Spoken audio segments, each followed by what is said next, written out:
अस्सलाम वालेकुम स्टूडेंट्स। तो स्टूडेंट्स आज chapter number 5 work energy and power physics 9 new book के न्यूमेरिकल्स देखने जा रहे हैं, स्टार्ट करने जा रहे हैं। तो इससे पिछले लेक्चर्स में हमने चैप्टर 4 तक के न्यूमेरिकल्स को कवर अप कर दिया था। तो आज सबसे पहले चैप्टर 5 के जो हमारे पास एग्जाम्पल्स हैं उन एग्जाम्पल्स को हम देखेंगे। कुछ एग्जाम्पल्स को आज देखेंगे, कुछ जो रिमेनिंग रह जाएंगी अगले लेक्चर में देखेंगे। उसके बाद हम इसके एक्सरसाइज के न्यूमेरिकल करके फिर अगले चैप्टर्स के न्यूमेरिकल वाइंड अप करेंगे। तो सबसे पहले एग्जाम्पल नंबर 5.1 ऑब्वियसली आपकी बुक में सॉल्व है, लेकिन हम इसको समझने के लिए बेहतर तरीके से समझने के लिए इसको सॉल्व कर रहे हैं न्यूमेरिकल एग्जाम्पल्स को, क्योंकि ये भी आ सकती हैं पेपर पॉइंट ऑफ व्यू से इंपॉर्टेंट है। तो एग्जाम्पल नंबर 5.1 में वो क्या कह रहे हैं? वो कह रहा है कि a person does 200 joule of work in pushing a carton through a distance of 5 meters। तो यानी 200 जॉल उसने वर्क डन किया किसी चीज़ को, किसी कार्टन को खींचने में कितने मीटर्स, 5 मीटर्स तक के डिस्टेंस तक उसको खींचा। तो वो कह रहे हैं कि how much force is applied by, तो उसने कितनी फोर्स लगाई है, हमने वो फोर्स को फाइंड आउट करना है। ठीक है, तो सबसे पहले आपके पास जो गिवन डाटा है ना, गिवन डाटा लिख लेते हैं और फिर जो उसमें चीज़ें सॉल्व करने वाली होंगी वो सॉल्व कर लेंगे। तो सबसे पहले हमारे पास वर्क दिया हुआ है, work is equal to W is equal to वो कितना दिया हुआ है 200 जॉल्स दिया हुआ है, और उसके बाद उसने डिस्टेंस दिया हुआ है। तो डिस्टेंस कितना दिया हुआ है? डिस्टेंस दिया हुआ है, आप इसको D से रिप्रेजेंट कर लो या S से रिप्रेजेंट कर लो, तो वो कितना दिया हुआ है 5 मीटर्स दिया हुआ है। और वो चाह क्या आपसे रहा है? वो कह रहा है आप फोर्स F फाइंड आउट करो, यानी जो टू फाइंड में है वो हमने फोर्स को फाइंड करने, तब सोल्यूशन की तरफ चलते हैं। अच्छा, आपने इस चैप्टर में ना वर्क डन का एक फॉर्मूला पढ़ा होगा, वो क्या है? W is equal to F into S cos theta. ठीक है ना? तो आपके पास ये जहाँ पे जो न्यूमेरिकल है ना, ये एग्जाम्पल न्यूमेरिकल है, बिल्कुल इसके जो पिछला पेज होगा, यानी अगर मैं बात करूँ 108 पे ये न्यूमेरिकल्स हैं, एग्जाम्पल प्रॉब्लम्स जो है। तो 107 पे जाओगे ना तो आपको सिंपली इसका मिल जाएगा टॉपिक जिसमें वर्क डन का फॉर्मूला उसने दिया हुआ है। अच्छा, तो अब बात यह है कि हमारे पास ये जो कॉस थीटा है, तो कॉस थीटा मेरे अभी किसी काम का नहीं है क्योंकि मुझे उसने एंगल नहीं दिया हुआ। तो मतलब अगर एंगल नहीं दिया हुआ तो कॉस थीटा अगर इसको ख़त्म करना, यानी कॉस जो थीटा है साथ में, वो थीटा क्या होगा? थीटा होगा 0, तो कॉस 0 इज इक्वल टू 1। फिलहाल हमारे पास यहाँ पे थीटा की जो वैल्यू है वो ज़रूरत नहीं है क्योंकि उसने नहीं दी हुई, तो सिर्फ इसका कॉस थीटा वाला जो फैक्टर है उसको यूज़ नहीं करेंगे, सिर्फ FS को यूज़ करेंगे। ठीक है, तो इसको देख लेते हैं। तो W is equal to FS, ठीक है, F डॉट S, तो SV नाउ। ठीक है, अब हमने करना क्या है? हमने करना है कि ये जो हमारे पास फोर्स है वो फाइंड आउट करनी है। तो F फाइंड आउट करना है, W एज इट इज, और S को डिवाइड कर लेना है। ठीक है, तो यहाँ पे पुटिंग वैल्यूज, तो वैल्यूज पुट कर लो जरा मेरे साथ। तो देखना जरा, F एज इट इज और W की वैल्यू 200, और हमारे पास जो S की वैल्यू है, S की वैल्यू 5 आ गई। ठीक है, तो 5 1 5 और 5 4 20 और 0, तो फोर्स इज इक्वल टू 40, और फोर्स का जो यूनिट होता है वो न्यूटन होता है। आपने ऐसे यूनिट्स में पढ़ा हुआ ना चैप्टर 1 में। तो हमारे पास F is equal to 40 newton, simply हमारे पास इसका आंसर आ जाएगा। न्यूमेरिकल प्रॉब्लम नंबर 2 की तरफ चलते हैं।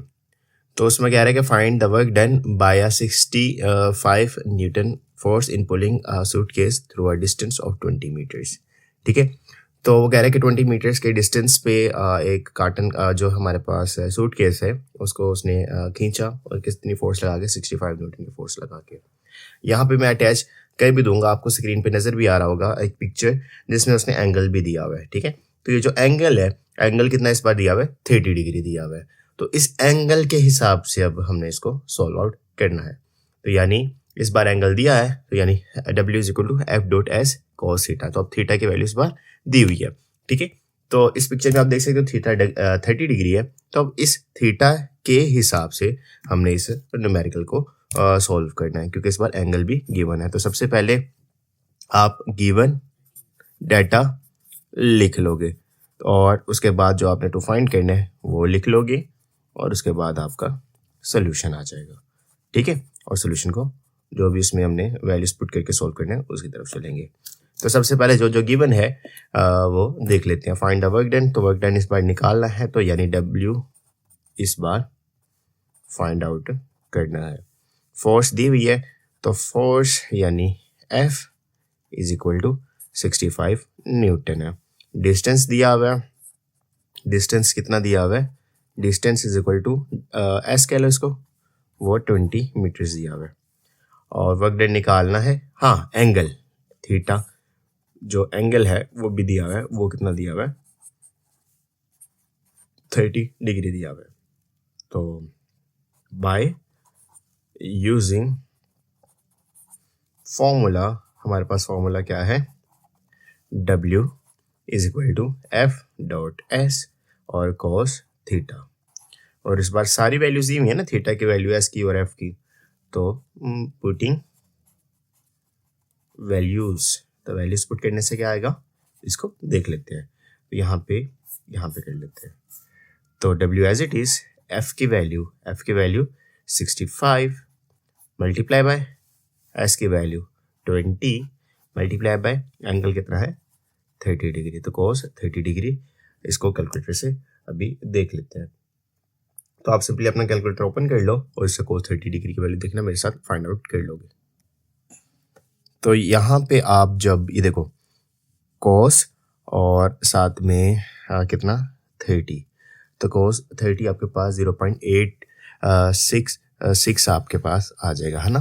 तो यहाँ पे इसको यहाँ पे थोड़ा साइड पर रख लेते हैं। तो W is equal to 65 into 20 into 0.8 और 666 आ गया हमारे पास इसका आंसर, ठीक है। अब यहाँ पे आप छोटा सा काम एक कर लो, अब इनको मल्टीप्लाई कर लो, तो उसको भी कैलकुलेटर से ही देख लो। तो यहाँ पे देख लेना, कैलकुलेटर से इसको मल्टीप्लाई कर लेते हैं। तो हमारे पास 65 और मल्टीप्लाई बाय 20 मल्टीप्लाई बाय 0.8660, तो आपके पास 1125.8 आंसर आ जाएगा। तो यानी W इज इक्वल टू 1125.8 और वर्क डन का जो हमारे पास यूनिट होता है वो जाउल होता है, तो यहाँ पे जाउल आ जाएगा और सिंपली आपके पास इसका भी आंसर आ जाएगा। और इसमें हमने एंगल को भी यूज़ किया। तो अब 5.3 न्यूमेरिकल नंबर एग्जाम्पल नंबर देख लेते हैं। तो कह रहा है कि a truck of mass 3000 kg is moving on a road with a uniform velocity of 54 km/h, तो determine the kinetic energy। तो इस बार kinetic energy निकालनी है, जबकि एक ट्रक की वेलोसिटी उसने दी हुई है और साथ में उस ट्रक का वेट भी दिया हुआ है। तो सबसे पहले हमारे पास गिवन डेटा लिख लेते हैं, बना लेते हैं और फिर उसके बाद देखते हैं कि किस तरह से इस न्यूमेरिकल को लेके चलना है। तो सबसे पहले मैस दिया हुआ है, तो मैस M दिया हुआ है उसने और वो 3000 kg दिया हुआ है, ठीक है। अब ये वेलोसिटी भी दी हुई है, वेलोसिटी यूनिफॉर्म है, तो V की वैल्यू यानी उसने दी हुई है वो कितनी है 54 km/h। लेकिन यहाँ पे थोड़ा सा चीज़ जो हमें रिवाइज करने वाली मतलब रिवाइज करने की ज़रूरत है वो ये है कि हमारे पास जो वेलोसिटी होती है वो मीटर पर सेकंड में होती है, ठीक है। तो यहाँ पे km/h में, तो इसको मीटर पर सेकंड में, तो सबसे पहले किलो को ख़त्म करते हैं। तो 54 किलो की जगह कितना आ गया 1000 आ गया, ठीक है। और ऊपर मीटर आ गया और नीचे आके पर और हो जाएगा, और मतलब ये जो पर आ रहा है नीचे आके और हो जाएगा। और एक मतलब घंटे में कितने क्या सेकंड्स होते हैं, तो यानी एक घंटे में 60 मिनट होते हैं और हर मिनट में 60 सेकंड होते हैं, तो ये और से सेकंड में चला गया, ठीक है। तो अब आपने क्या करना है, सिंपली 0 0 से कैंसिल कर दो, 2 0 2 0 से चलेगा, ठीक है। तो 6 6 कितना आ गया, यानी यहाँ पे 6 6 36 नीचे आ गया और मीटर पर सेकंड ये हमारे पास यूनिट बन गया और 540 पर आ गया, ठीक है। तो अब 36 इसको कर लेते हैं। तो 6 6 36 और 6 9 54 और 0 और 6 1 6 6 1 6 और 3 बच गया और 6 5 30, यानी वेलोसिटी की वैल्यू कितनी आ गई 15 मीटर पर सेकेंड आ गई। ठीक है ना। तो इसके मैंने कटिंग एज इट इज़ कह दिया बजाय कैलकुलेटर का यूज़ करने के। ठीक है, तो आप इस तरह से भी कर सकते हो। नहीं तो अगर आपको ये थोड़ा सा मेथड मुश्किल लगता है तो ऑब्वियसली आप कैलकुलेटर को यूज़ कर सकते हो। उसके बाद टू फाइंड में चलते हैं। तो टू फाइंड में आपने काइनेटिक एनर्जी निकालनी है, तो निकाल लेते हैं, कोई मसला नहीं है। ठीक है, तो काइनेटिक एनर्जी और इसको K.E कहते हैं।